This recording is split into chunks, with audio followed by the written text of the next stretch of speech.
இன்னைக்கு எபிசோட்ல சத்யா மூலமா ரோகிணியின் மொத்த வண்டவாளமும் மீனாவின் தோழிகளுக்கு தெரிஞ்சிடுச்சு. முத்துவ கொலை பண்ண முயற்சி செஞ்ச விஷயம் தெரிஞ்சதும் எங்க அண்ணன் உசுருக்கே உல வைக்க பாத்தியான்னு அவங்க ஆவேசப்பட்டதை பார்க்கவே மாசா இருந்துச்சு. ரோகிணிய சும்மா விடக்கூடாதுன்னு அவங்க முடிவு பண்ணது கதைக்கு புது வேகத்தை கொடுத்துருக்கு. ரோகிணி தன்னோட பையன் கிறிஷே ஸ்கூல்ல விட போனப்போ மனோஜ் அனுப்பின விவாகரத்து நோட்டீஸ் பார்த்து அதிர்ச்சியானாலும் என் புருஷனை விடமாட்டேன்னு அவங்க போட்ட சபதம் அடுத்த கட்டம் என்னவா இருக்குன்னு யோசிக்க வைக்குது. ஆனா கிரிஷ் முன்னாடி நல்ல அம்மா மாதிரி நடிச்சாலும் அவங்க செஞ்ச பாவங்கள் அவங்கள சும்மா விடுமா? ஸ்கூல் வாசல்லையே ரோகிணிய மடக்கின மீனாவின் தோழிகள் எங்களை அசிங்கப்படுத்தின நீ உன் புருஷனை ஏமாத்திட்டு இருக்கியேன்னு கேட்டு அவளை வண்டியில ஏத்தின விதம் பகீர் ரகம்.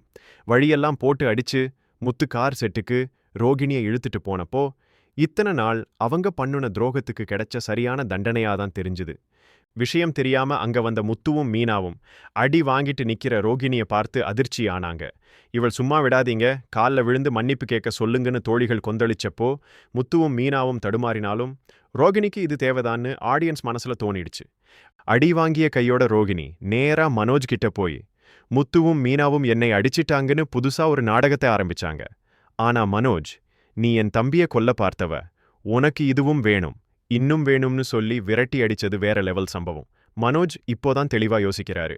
வீட்டுக்கு வந்த மனோஜ் நடந்ததை சொல்ல அண்ணாமலை கோபப்பட்டாலும் முத்துவும் மீனாவும் நாங்க அடிக்கலன்னு சொன்னப்போ விஜயா கொடுத்த ரியாக்ஷன் தான் ஹைலைட்.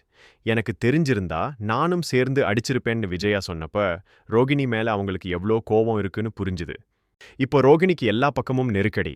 விவாகரத்து நோட்டீஸ், மீனாவின் தோழிகள் தாக்குதல், மனோஜ் நிராகரிப்புன்னு எல்லா பக்கமும் அடிவாங்கும் ரோகிணி அடுத்து என்ன வில்லத்தனம் பண்ணுவா?